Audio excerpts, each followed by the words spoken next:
In company, a startup is called that they pivot. They have a business idea and it doesn't work, so they pivot to a different business idea. Mm-hmm. This is different.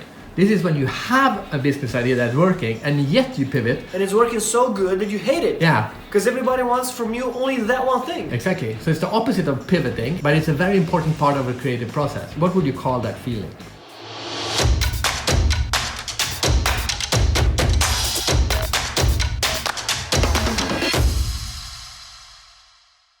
Hi, this is Fredrik Haren from the world of creativity. I'm here with Mihai Alexandru Hash from YouTube. From YouTube. Has 10% of the Romanian population on his YouTube channel. And we are going to talk about the Frankenstein Moment.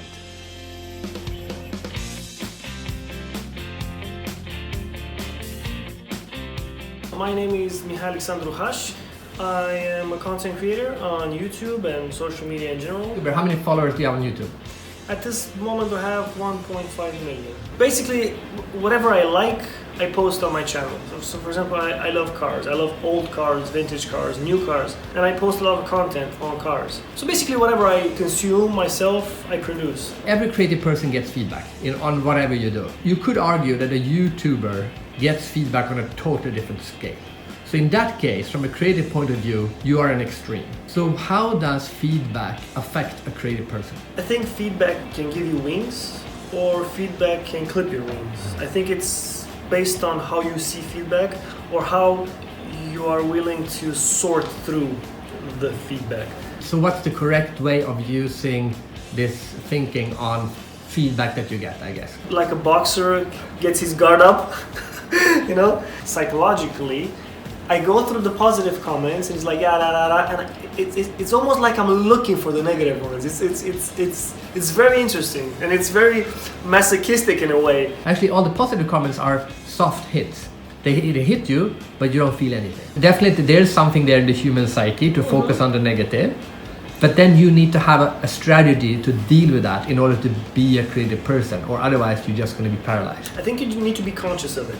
To be conscious of the fact that it works and it functions, and you give it permission to function. Be the master of your brain, not let the brain be the master of you. So the positive comments give you what? Inspiration. They give me this warm feeling inside that some people have benefited from my content. The fact that you belong somewhere, the fact that people agree with you. So basically confirmation. Confirmation, yeah. Yeah, and then the negative comments give you what? The negative comments sometimes force me to look at some part of myself that I don't want to look at. And I think this is a part of you that you are not willing to analyze. And it affects you because your brain doesn't want to look at it. I'm fascinated about the different kinds of impact that negative comments have on you. Yeah, but I think if you have mostly negative comments, then you will look for that one positive one. Ah, okay. That's true. Because if you have, like you said, people are 99% saying thumbs up, they give you a 5. And you have one that gives you a 3. But if it were the other way around, all people hated you. And it's like this one guy like, dude, I agree with you, man. I actually agree with you. That guy would be your hero, Okay, that's true.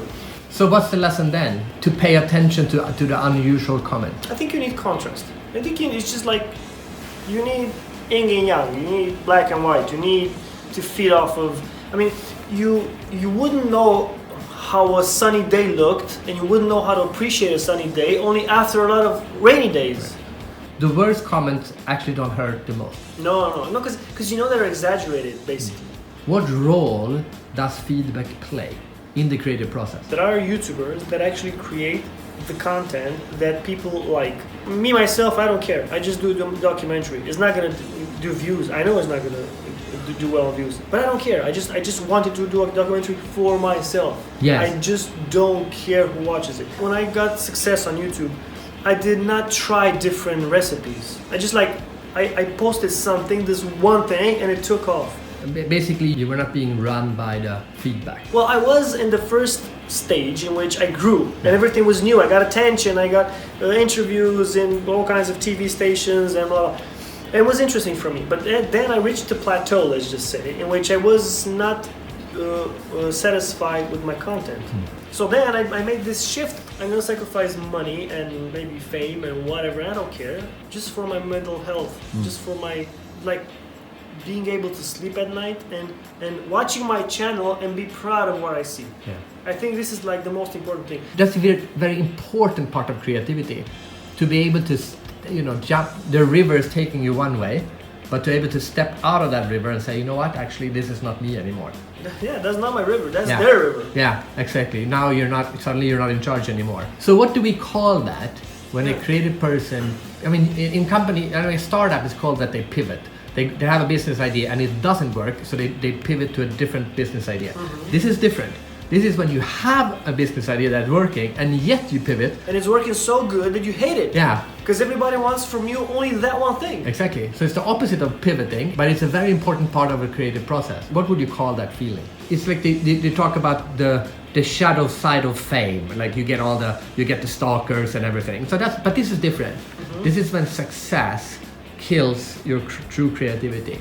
You are in danger of being killed by your own creation. Yes. It's the Frankenstein phenomenon. I don't know, you created this monster and this is now bigger than yourself, and like people love it, and it has a mind of its own, and you don't really like it anymore, and you want to do something else. That is absolutely perfect. It's the Frankenstein moment. Yeah. So how would you define the Frankenstein phenomenon? When you actually create something that it gets bigger than yourself, people start loving your Frankenstein more than they love you, or they acknowledge your Frankenstein more than they acknowledge yourself. Yeah, because you said it before, you said you created a monster, right? Yeah. You desperately want this monster to come alive, and then when it does come alive, you hate it. Exactly. You want it to die. That's the Frankenstein phenomenon. And you need to make peace with the fact that it's possible that when you kill the Frankenstein, you will never build another one for the rest of your life. That's a possibility. This is ego tickling, Your ego is very tickled when you're number one and everybody loves you and you're in the spotlight. But I think this is the ability to recognize that, hey, my ego is just something that I have, is not something that I am. So I don't care about my ego, I care about myself. And what happened to you and your creative process when you killed your Frankenstein? Well, it wasn't very easy, to tell you the truth. It was this period of trying to discover, so what am I going to do now? Okay, I have no Frankenstein. I knew how I was doing the Frankenstein for 7 years straight, and now I don't know how to do anything else. And finally, easy things come, and you find your way, you find your river and your stream. And then you find what? You find yourself again. You find passion for what you do again. You rediscover your field. You rediscover your public, your feedback. You rediscover why you liked this in the first place. Exactly. That Frankenstein moment is when Frankenstein is taking over. So how do you know when Frankenstein is riding you? I felt it. I felt like I wasn't happy with what I did. I felt that people don't even know who I am. They just know me from the guy who does that show. I felt like I wasn't happy with the status I had. Your work got so big that it shadows you. You're in the shadow of your work. So how do you kill that Frankenstein and start creating a new one? What's the process that you need to go through? What I did actually was I started creating other kinds of content in parallel. I started new shows, new ideas, new concepts of content, new stuff. People started associating me not just with this, but with interviews, with technology stuff, with cars. I started diluting the effect. I started diluting the power of the Frankenstein myself. Yeah. So what do we call that? Yeah. I guess it's like a runaway horse. You ride on the horse, but then the horse just goes crazy, and suddenly the horse is riding you. You say, "Oh, come on here, horse! Whoa!" And you're not in charge. I'm in charge. Yeah, that's the trick, isn't it? You get control of the horse again, and then you can ride him. How do you take control?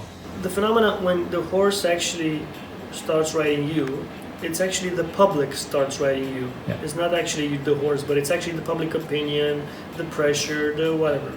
It's like they start to control you and your content, and you need to have the strength of saying no, being able to withstand the pressure. Yeah, so take back control. Yeah. Step number 2 is? Figure new stuff out. Remember that you are a creator. Create new things. Create new things that you are proud of and show them to people. Get them hooked on new things. and then evaluate them based on how they make you feel. How to make you feel, what feedback you receive. Yeah. And be aware of the fact that not everything you try will succeed. So step number 1, take control. Step number 2, start creating other things. Start creating again. And step number 3, evaluate those ideas based on how they make you feel, not the success that they're giving you. I think both. I think you need to find the sweet spot, because maybe you're gonna find you just do a random stuff and it takes off, and you really don't really like it, but it really takes off.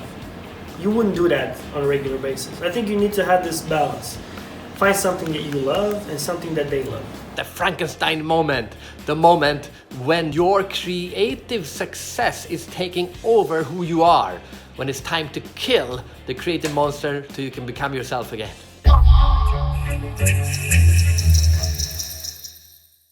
So that was this episode.